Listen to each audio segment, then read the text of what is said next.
Hi, I'm Amanda. This is Abby. We're members of Team Elton here at Vail Summit Orthopedics.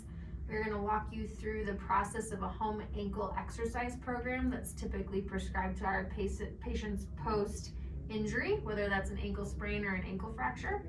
The first exercise that we're going to demonstrate for you today is going to be a towel stretch.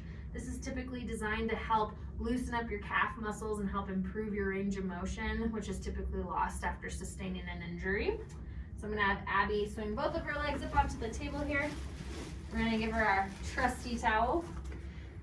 And when performing the towel stretch exercise, it's important to make sure that you're getting the ball of your foot rather than the arch, because that's going to give you more of a lever system to stretch and pull. You're typically going to hold this exercise anywhere from 15 to 30 seconds, and it's good to repeat at least 3 to 5 times. Awesome. So now Miss Abby is going to demonstrate a standing calf stretch. So typically with this, it's a good idea to face the wall, have your hands eye level, and then you're going to stagger your feet. Now it's important to remember that your knee doesn't track over your toes, so everything stays nice and straight. And then making sure that your foot is even more so rotated in or neutral as opposed to rotated out. That's going to make more of your focus in the calf region. She'll then lean into the wall until she feels a stretch. Again, making sure your knee doesn't track over your toes, holding for about 15 to 30 seconds, 3 to 5 reps. Next, we're going to demonstrate a standing soleus stretch.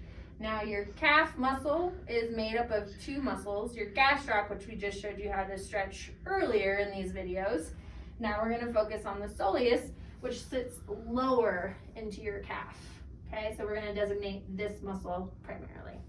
So again, facing the wall, this time hands are going to be at chest level. You're going to stagger your feet, again being conscious of your toe position. And then Abby's going to, as she leans into the wall, slightly bend her knee, making sure not to track completely over the toe, but just enough so her foot stays flat with a nice stretch through her soleus.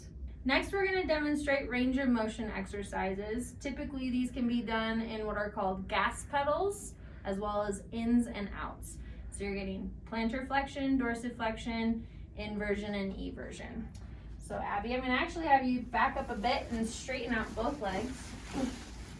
It's important to make sure your leg is straight during these exercises, making sure to track a relatively neutral ankle, so avoiding the toe in and toe out until instructed. So with a dorsiflexion and plantar flexion or gas pedal, you're going to track your toe and point, and then bring it straight back towards you. Again, avoiding the side to side.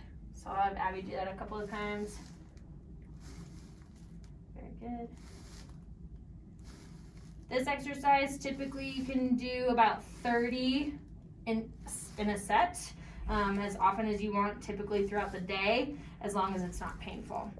For inversion and eversion, or ins and outs, you're going to keep a stable joint and track with your big toe to rotate in and rotate out. So ins and outs. Again, a set of 30 for about 3 to 5 reps is totally fine.